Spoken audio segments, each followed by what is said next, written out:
Beams of red and black light flashed across a sky painted in shades of green and blue. Something seemed to be happening. The light vanished, leaving a trail like a lightning strike. Below, a small hand reached upwards, as if grasping for something lost. A brown-haired boy lay on the ground, surrounded by fallen leaves and flowers. The faint chirping of birds could be heard. His expression was a mixture of sadness and confusion. "She's gone," the boy whispered, clutching a handful of earth, his head bowed. "I can't find her anymore." Grief and despair were etched on his face. Under the twilight sky, the boy sat lost in thought. "My mind is filled with memories of the last 4 months I spent with Sylvia. A time that felt both long and short," he murmured. "Sylvia treated me like her own child, teaching me things I hadn't understood about myself since I came into this world." The boy's heart pounded. Suddenly, he heard a voice. "What? Ahem, testing, good.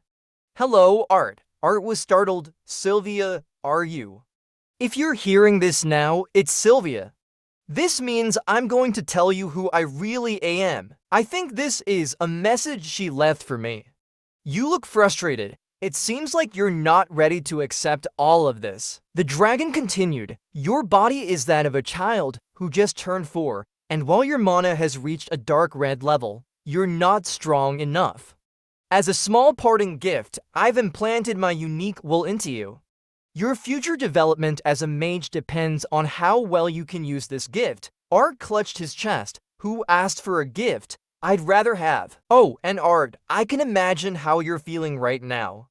Sad, angry, guilty, but remember you still have a family to protect and a purpose to fulfill in this life." Sylvia gave Art an egg. "I hope you'll keep the innocence and joy of your childhood and grow into a good man for your family. Someone I can be proud of. When your mono core reaches the white level, you'll meet me again. At that time, I'll explain everything to you. So until then, farewell, King Gray." How long did she know my identity? How could she know one thing's for sure? If I only focus on training in this life, then my life now definitely won't be much different from before. Art clutched the stone Sylvia had given him. "There are so many questions bothering me," as Sylvia's voice disappeared. "For now, I can only move forward. But first, where am I?" Art ran and jumped among the trees in the dense forest. He gripped a tree branch tightly. "Even using mana, my vision is still limited, but one thing's for sure. I'm deep in the Elshire forest." Art ran along a tree branch. "I can barely use the mana rotation Sylvia taught me. I can use magic longer, but I can't ask why I'm here. Sylvia said she'd take me somewhere close to humans. No problem, I just have to search around here. I've gotten pretty good at traveling between trees." "That sounds like humans." Art jumped from the tree. I hope they'll take me with them." Wait, he landed on another tree, and someone grabbed him. "Keep him quiet." It sounded like someone was hit. Inside a carriage, several cloaked figures were talking. "Now let's go. We only have a few days to leave this damn forest." "Hey, boss, this elf girl is quite a catch, isn't she? She's young and a virgin. She fetches a good price. Shut up and take her to the back. The carriage is ready. We have to leave now." Art, hiding above, was furious. Slave traders. Art saw an unconscious elf girl being carried by one of the slave traders. High in the mountains, under a bright blue sky, Arthur jumped from the cliff, planning his next move. He decided he needed to deal with the slave traders first. He knew that attacking all 4 of them at once would be suicide, even for him. So he decided to follow them from a distance. Arthur stealthily trailed the slave trader's wagon. He waited and gathered his strength, planning to strike when their guard was down. Finally, his chance came. He picked up what looked like a small stone or seed. Arthur threw the small object at one of the hounds, making it bark. The slave traders immediately shushed the dog, worried it would wake the entire forest. Arthur used this opportunity to attack. Using a technique from his previous life, he condensed mana into an invisible blade. He wounded one of the slave traders and took his knife. The hound smelled blood and pounced on the dead slave trader's body. The other slave traders returned and questioned the whereabouts of their companion. Arthur attacked and killed another one. Exhausted, the boy realized he needed to finish the fight quickly before the remaining two slave traders woke up. Suddenly, the commotion roused them. Arthur attacked one of the men. The other one warned that the boy was a mage. The other slave trader attacked Arthur. Arthur dodged the attack and wounded the mage. Arthur threw the knife. The mage attacked, but Arthur dodged and kicked him. Arthur pondered how condensing mana like a blade was the same as wind magic in this world. He thought that if that was the case, fire magic should be possible too. Arthur successfully used fire magic and injured the mage with a blast. Arthur killed the mage. He then approached the captive little girl. The girl cried and asked the boy to come closer. Arthur comforted her and told her she was safe now. The girl could finally go home. A child steps outside onto the grass. While walking, the child says they should be far enough by now. A white-haired girl with green eyes tells the child to look. Arthur removes the cloth covering the girl's eyes. The girl blushes and thanks him. She introduces herself as Tesher. Arthur cheerfully replies, "Okay, nice to meet you." Arthur turns to leave. Tesher grabs his shirt, begging him not to leave her.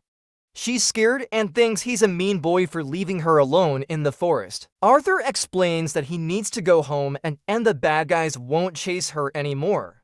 He also argues that the forest is safer for elves. Tesher continues to hold onto his shirt with a worried expression. Arthur thinks to himself that this little girl is troublesome. Tesha says that wild animals are only afraid of adults, and she's afraid of being eaten by dogs or tree golems. Arthur sighs and asks Tesha how long it takes to get from there to her home.